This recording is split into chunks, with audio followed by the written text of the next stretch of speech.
the most fraudulent superstar celebrity athlete we have ever seen. Because of his unique upbringing, he chose to be a knockoff rather than an original. I've been criticizing Kobe for a long time. Chanel knockoff bag or whatever, that's what Kobe is to Jordan. Why does he have to have two jerseys?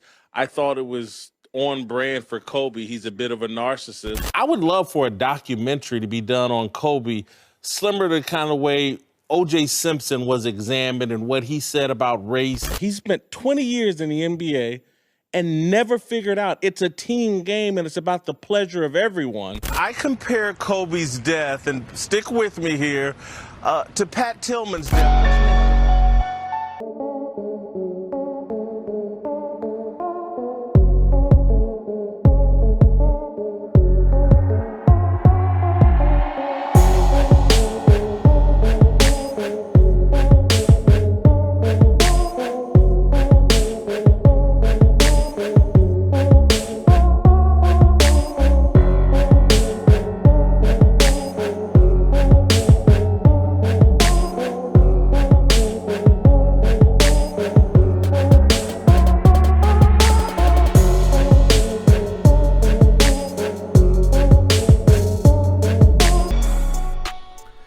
It's FYF Sports, man. It's Lamont. We are back with another podcast episode, and as promised,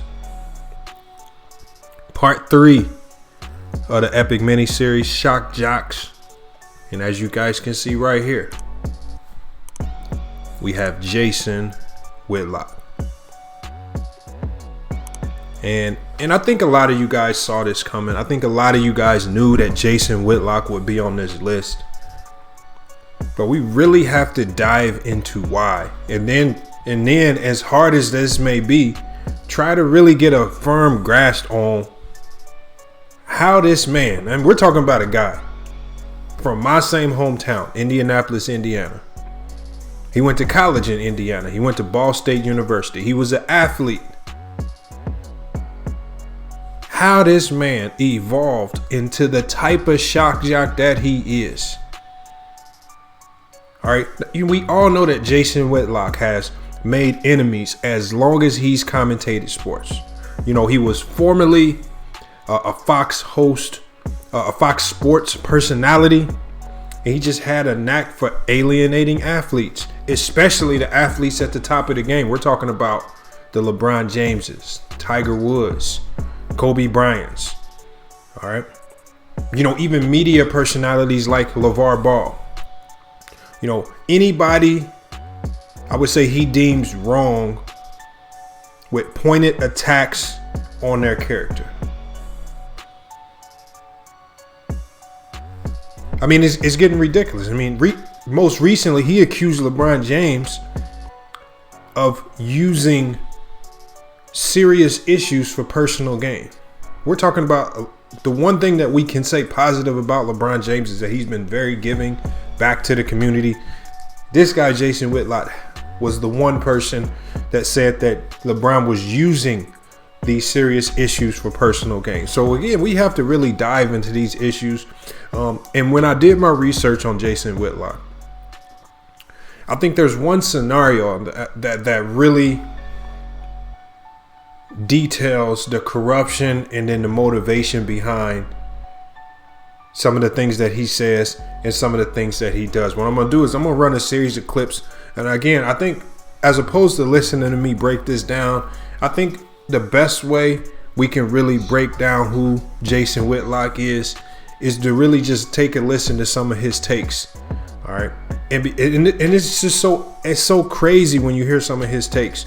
It's not the takes, it's the responses that he gets from other people, other black people, other white people. I think a lot of people are just alarmed by how vivid his takes are, and just by how alarmingly wrong they are in most cases. He always takes the wrong side of the fence. He's always going against the grain intentionally, it seems, especially when it's involving a high-powered name, a high-powered player, especially high-value, high-powered black athletes. Let's take a look at some of these clips. This is where I struggle with LeBron James. He has fallen into the far left trap of there's value in embracing your victimhood. Racism is an issue in America, but it is primarily an issue for the poor. It's not LeBron James's issue.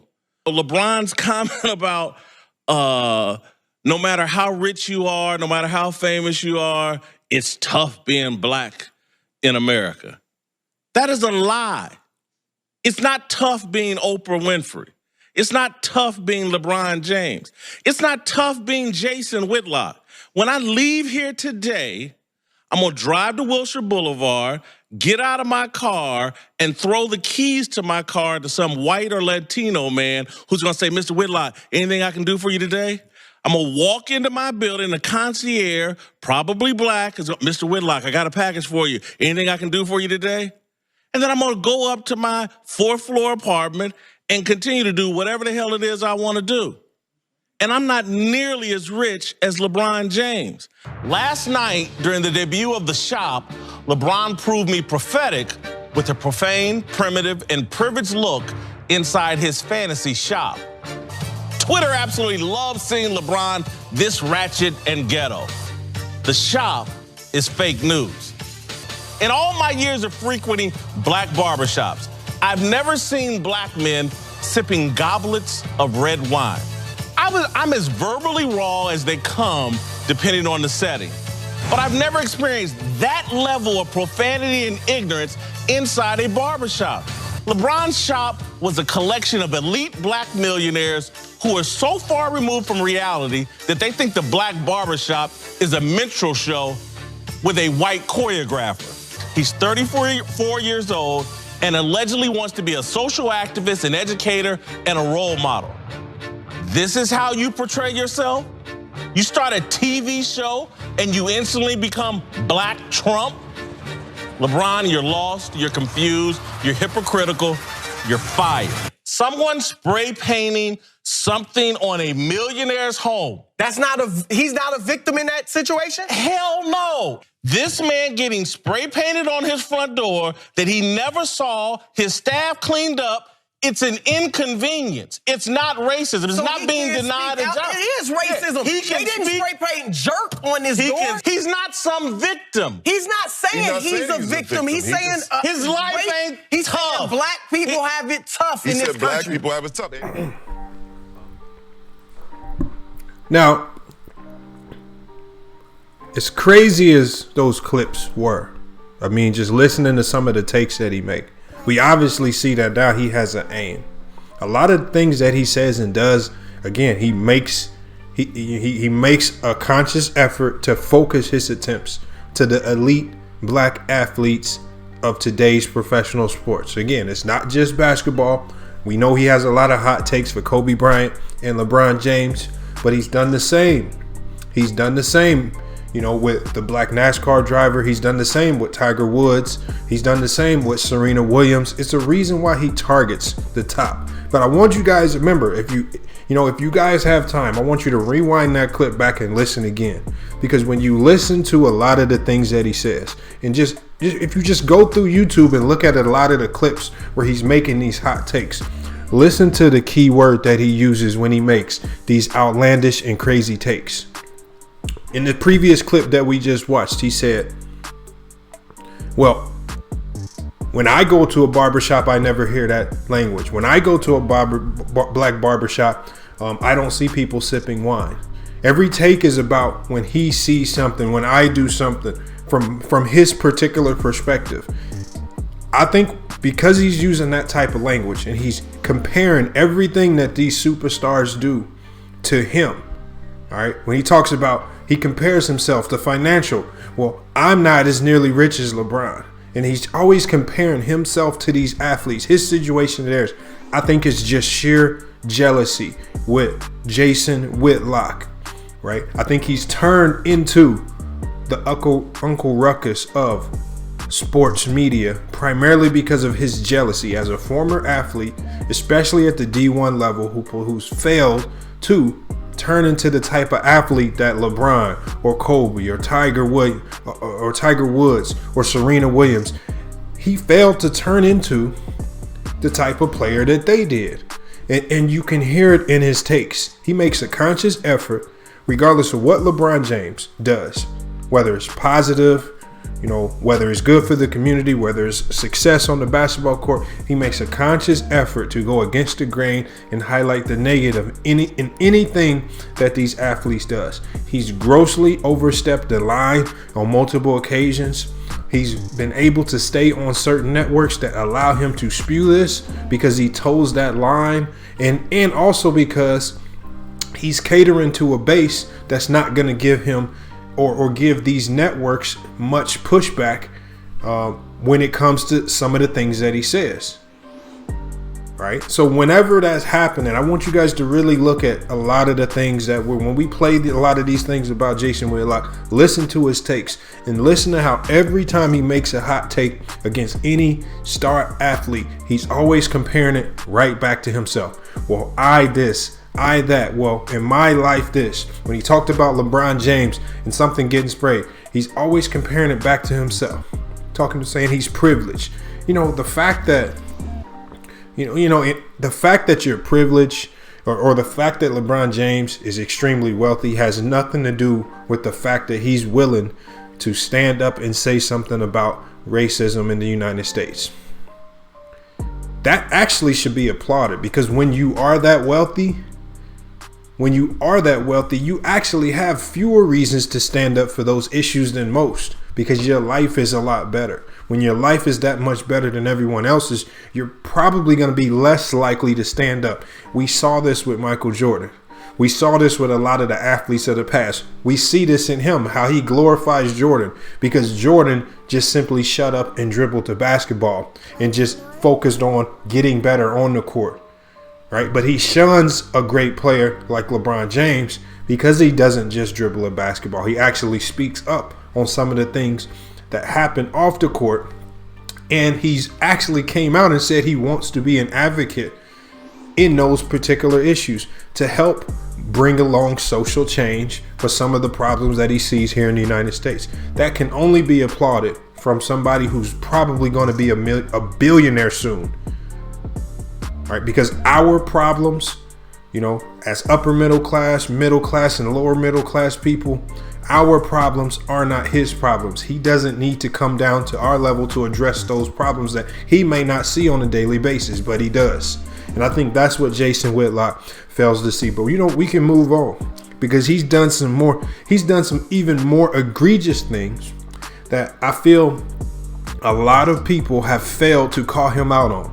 And because he's hidden behind the stamp of Fox News, I think this next clip that I'm going to show you, is even more damning, right? Because if it were anyone else, I feel like anyone else would have gotten fired on the spot if it happened on any other network. But because he hid behind the veil of a network such as Fox News, he was able to say some very, very divisive and disrespectful things about Kobe Bryant, and it just slid right under the rug. It slid right under the rug just because he's Jason Whitlock. Let's go ahead and let's take a look at this next clip right here. I think you guys are going to be really alarmed about what you see. Alas, we mustn't forget, Whitlock extended the olive branch to Kobe. No one in the league likes you. You need an older black male in your life to provide you with some guidance. I figured I could be your big brother, a mentor, willing to share some hard truths with you. You remind me of Stringer Bell, Kobe. You don't want to end up like Stringer Bell. He got his cap peeled by a gay stick-up man and a bean pie salesman. It gets worse. Vanessa, your young wife, has you strung all the way out. You should have never confessed to your wife. It's far better to live a lie than suffer the consequences of the truth. Don't be surprised if she starts cooing about the size of Gary Payton's glove. She's probably writing letters to Suge Knight in jail. She's bitter and vindictive. Kobe, you need to learn to keep your mouth shut. When confronted, Whitlock cried foul. It was sarcasm. Jokes on you, not true. Kobe's ego as Lakers is a big problem. A piece written by Jason Whitlock. The root cause of the Lakers' dysfunction has been consistent for 15 years. It is Kobe Bryant's ego. It's a theme, all-encompassing every tweet, every typed word, every syllable verbally spewed for a check. See target, pick target, destroy target. That's not sarcasm. That is literally taking it to the bank. I want you guys to, again, another situation where Jason Whitlock, where when we live in a society, a culture, where people are willing to cancel you over anything. We just looked at a situation. We just saw a situation recently where Michael Rappaport revealed to the world some private messages from Kevin Durant. And Kevin Durant said some very heinous things towards Michael Rappaport and also included his family. Kevin Durant was shunned by everyone on Twitter, and then he was also fined by the NBA $50,000. All right. I'm gonna put again some of the things that he said about Kobe up on the screen here, and I really want you guys to take a listen to some of the things that he was able to say on Fox Sports and on Fox or on any outlet that he's given a voice to speak. I want you guys to listen to some of the things that he said. I'm going to reiterate. No one in the league's like you. Talking about Kobe Bryant. I mean, if that's not bullying, if that's not just simply going out of the way to harass a player, I don't know what is.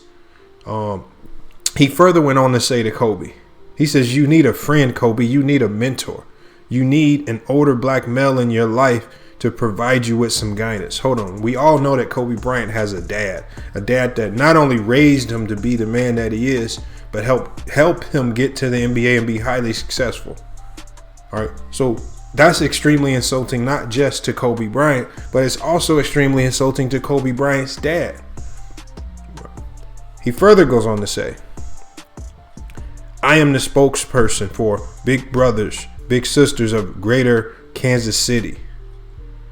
All right. He says, "We could partner up with you to give you a mentor." He says, "I figured I could be your big brother, a mentor willing to share some hard truths with you." So for whatever reason, he's calling Kobe immature. He's calling him out for whatever reason. But again, look at the players that he targets. This is Kobe Bryant.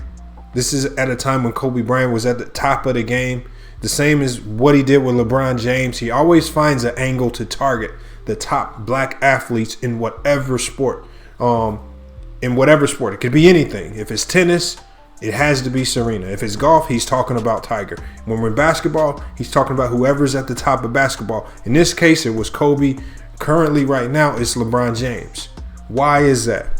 All right, let's take a look at some of the other things that he says. And again, these things that he said, the things that he said went unpunished by Fox. I mean, remember what I said. We got to hold these networks accountable, because when we look at what ESPN did with Paul Pierce and just how they so quickly fired him for doing something on his own private Instagram page, right, that wasn't breaking the law. Right. And that's something that obviously his wife or whoever he has behind the scenes must have been okay with, because he was able to put it out publicly. But he got fired for that. Why at no point in time was Jason Whitlock fired for some of the things that he said?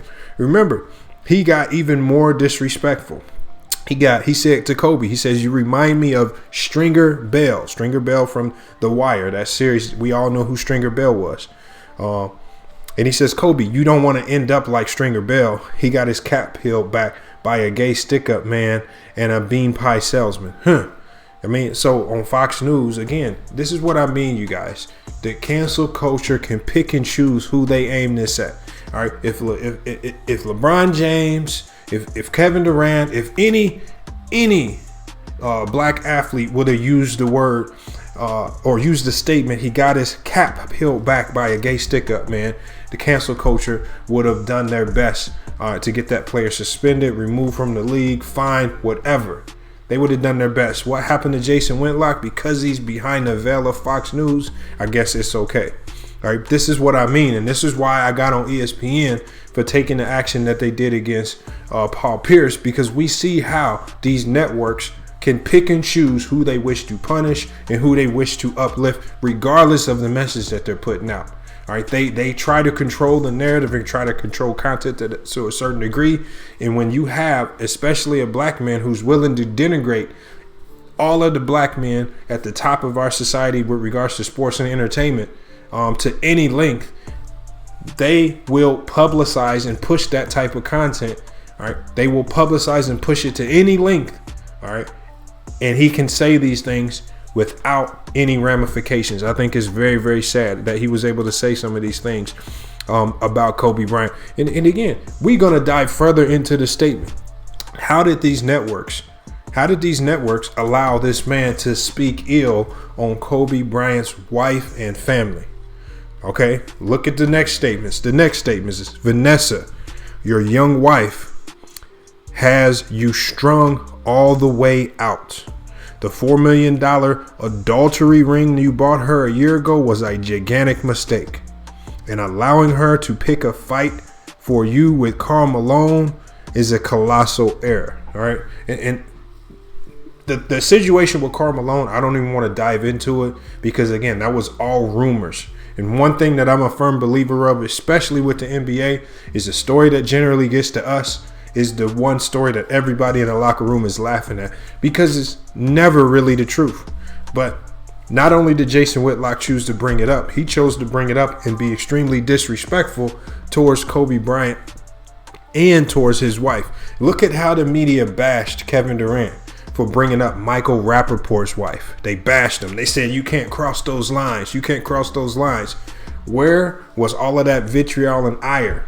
Where was all that vitriol and ire for Jason Whitlock when he brought up publicly, not in a private message, when he brought up publicly Vanessa Bryant, Kobe Bryant's wife, in a very, very disrespectful connotation.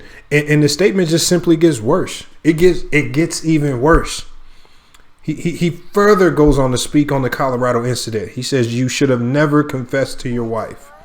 He said, when it comes to extracurriculars in a marriage, it's far better to live a lie than suffer the consequences of a truth. He says, ask Bill Clinton, the author of Trickin' Ain't Easy. Now we're starting to dive into his character. Now we see what type of person he is. All right, we see how Kobe Bryant handled that situation and his wife. But however Kobe wants to handle his own household, who am I to question that? And who is Jason Whitlock to speak publicly on it in a negative connotation? Speak bad about Kobe all you want. There is no need to bring up Vanessa Bryant, their kids, or anything of that nature. All right, have your opinions all you want, but there are certain lines, especially with sports media, this is not sports related, that you don't cross. And he's seemingly willing to go to any length, right, just to get that one quote, that one statement that just gets put on the headlines the next day. We see that he will say and do anything, all right, just to be heard. This is what shocked me the most. And again, how this man got no pushback from fans, from social media, from media outlets, including ESPN. How did this get said and nobody have any pushback? This is what he says. He says, don't be surprised if she, referring to Vanessa, starts cooing about the size of Gary Payton's glove or how cute Ray Allen is. She's probably writing letters to Suge Knight in jail. I just don't know. Again, that's outside of the scope of sports or basketball. That's a direct attack against Kobe Bryant's wife. You know what? And that's a failure on us because we, as smaller sports networks, we never talk about this. I've been on a lot of channels. I've been on a lot of sports platforms talking basketball, talking about Kobe, even talking about the situation in Colorado. Even talking about Jason Whitlock, nobody's talked about this particular situation, right? But when it comes to Kevin Durant, right, there were a lot of people coming to Michael Rappaport's defense saying Kevin Durant crossed the line. He mentioned your wife, right? Well, what Kevin Durant said towards Michael Rappaport's wife isn't 10% of how Jason Whitlock attacked Vanessa Bryant, Kobe Bryant's wife. So for all of you Kobe Bryant fans, all you super diehard fans, when are you guys going to express your hate and vitriol for this and let Jason Whitlock know that you're canceling him for this? Because when I'm When I'm simply going at Kobe Bryant's acumen on the basketball court, I'm called a hater. I'm called a coon. I'm called every name in the book. But you guys allow this man, Uncle Ruckus, Jason Whitlock, you allow him to come at Kobe, not just come at Kobe, but come at his wife. And he's essentially calling her a hoe. That's what he's essentially calling her. This man probably doesn't know her, hasn't been in her presence, probably has never had a conversation with her. And he's essentially on a public forum, not in a private message, essentially calling her a hoe. All right. This is the things that y'all will condone. Right? Y'all will go at players like Kevin Durant. Y'all will come at anybody that talks about Kobe Bryant if they don't put him in the top 10 of the greatest all time. Never saw anybody go at Jason Whitlock. I mean, again, you know what's so sad? What's so sad about it is, you know, the only person that I seen make an attempt to go at Jason Whitlock is Ticket TV. And he's just as crazy as they come. He's just as disgruntled and delusional as they come. But he's one of the few that actually went at Jason Whitlock, which is crazy. The world that we live in is so backwards. The world that we live in is so backwards. This is why we have to be mindful of some of the power of what these outlets can do. And this does not excuse ESPN, and it definitely doesn't excuse Fox, because now we have to hold them accountable. Now, when you guys were talking about boycott this, boycott that. Now, are you Kobe fans? Are you going to boycott Fox for allowing this? Are you going to boycott any platform that's affiliated with Jason Whitlock for allowing this? Are you going to speak about it publicly and hit him with the cancel culture? Because it's not just things like this that he's doing, but he's coming at all of the black athletes of today. Any black athlete that's at the top of the game, he's coming at them. Whether it's Tiger Woods, LeBron James, Kobe Bryant, Serena Williams. Think of every black athlete at the top. Bubba Watson. He's coming at them, and he's coming at them behind the veil of all of these networks that love to hear a black man spew hate towards other black athletes. I think it's sad. I think it's extremely sad. I looked at that game last night, and it spoke to everything that I've always thought about Kobe. A narcissistic person who pleasures himself at the expense of everyone else. That's Kobe in a nutshell. Sarcasm. Obviously sarcasm. I didn't like the two jerseys. I wouldn't be here without these guys in the rafters. So let me put both of my jerseys up and be different than them and have more than them. I think it's disrespectful to Wilt, to Kareem, to Magic, to Jerry West, to Gail Goodrich, to have both of Kobe's jerseys up there. Typical Kobe. A disrespect. Man, you know what? Now, I'm just a firm believer, just after looking at all of these clips from Jason Whitlock, and I'm one to really do my research purposes only. I really try to give a shock jock like Jason, Uncle Ruckus Whitlock. I really tried to give him a chance. I really tried to give him a chance, but when I look at some of the self-glorifying things that he tries to say, I mean, Whitlock has a knack. Whitlock has a knack for trying to turn the spotlight to himself. And it seems like his media, his base will just eat it up. I mean, this is the basis for his success. And it's also the basis for the hatred that he receives from some sports fans. I think it's sad. I want you guys to let me know in the comments, what do y'all think about Jason Whitlock? Because I think he's an extremely sad case of a combination of hate, a combination of a failed athletic career, a combination of being a major shock jock, along with being pushed by big media, because he started to push a narrative. He started to push a voice that was conducive to the same types of toxic and racist rhetoric that a network like Fox News likes to push. I mean, you can't just get around it sometimes. You can't get around it. That's just a fact in that particular situation. And again, believe me, you guys, I did a lot of research on this. I tried my best to try to find something to where I can say, you know what, oh, Jason Whitlock's not that bad. But at the end of the day, I've watched this guy evolve his entire career since he failed as a professional athlete, or at least trying to become a professional athlete.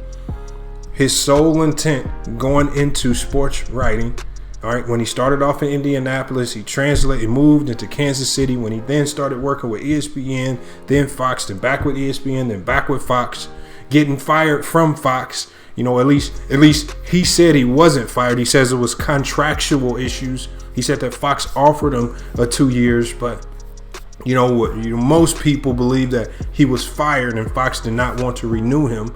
All right. Then he goes and joins another platform called Outkick. All right. That's a messy divorce right there. Why the two sides parted, I don't know. I believe it had something to do with money. Maybe Jason Whitlock felt he was worth more than what they were giving him. But if you look at some of the views that he was bringing, without having Fox, without having that conglomerate push him, he wasn't getting the views that he thought. So possibly that affected the income. So now he's on to trying to do things on his own, which is why his voice has been quelled to a certain degree. But from what I've done, based on my research, I've seen that Whitlock's words are simply meant to garner a reaction. When Kobe was alive, he would criticize him to get attention. When he died, he used his death to get more appearances on networks. But Whitlock is hated by the masses. The unfortunate part about him being hated by the masses is I haven't seen the masses who so-called hate him use that fervor, use that push to cancel him like I've seen them do so many other people. I've seen them do so many athletes. All right, they've simply, this cancel culture's ruined athletes' careers, wiped them off of the face of the earth. We haven't heard nothing from Ray Rice since that incident, even though he's been nothing but apologetic since it happened, and he's still with his wife. Cancel culture wiped him out. Same thing with a lot of athletes who made one mistake, but we've allowed Jason Whitlock, as a sports community, we've allowed him to make multiple mistakes. We haven't held him accountable for it. All right, and this is one of the reasons why here we're going to start by holding him accountable here at FYF Sports. We have to start by labeling him shock jock number 3, because his behavior is completely outside of the scope of sports media, sports talk. He dives into topics. He dives into people's personal lives without getting checked by players, by media, by us as smaller platforms. And it's just completely sad. So again, we have to start here at FYF Sports by making sure that he is completely labeled as a shock jock. Nothing that he says should be considered respectable sports commentating. Nothing that he says should be listened to any degree as relevant. And I hope that he stays at the level that he is now, at least out there trying to do it on his own. And we see what it looks like when he's trying to do it on his own. His voice is now quelled. He doesn't have a major network pushing some of the crazy things that he says. And I only expect his desperation right now to try to get back onto a major network is probably going to lead him into saying something even crazier. Just to get back on the scene, just so he can get that attention and that attention focused back on him. Remember, when you listen to him talking, I'm gonna leave you guys with this before we get up out of here. Listen to all this takes. It all comes back to I experienced this, or I did this, or I'm not as rich as LeBron, but he's always comparing things to himself. It's jealousy for the guys at the top. All right, it's jealousy to see another black man, get greater than him at something. All right, and we see that translate into some of the things that he says out of his mouth. Before we get out of here, I want to make sure we end on a positive note. So I'm going to leave you guys with one last clip before we get up out of here, at least just to kind of take the sour taste out of our mouth from listening to all these bad takes from Jason Whitlock. We can leave on a positive note. When Kobe Bryant directly referenced Jason Whitlock in a post-game conference. Kobe, not to twist your words or read too much into what you said, but being around young players energized you. That's not a statement about maybe you'd like to see some young players on your team? Wow. You know what? That's a Bikram yoga stretch. You stretched the hell out of it. Good job. Good job. I'm not even going to answer that. That's just silly. Next. Bam, bop, bada bop, boom, pow.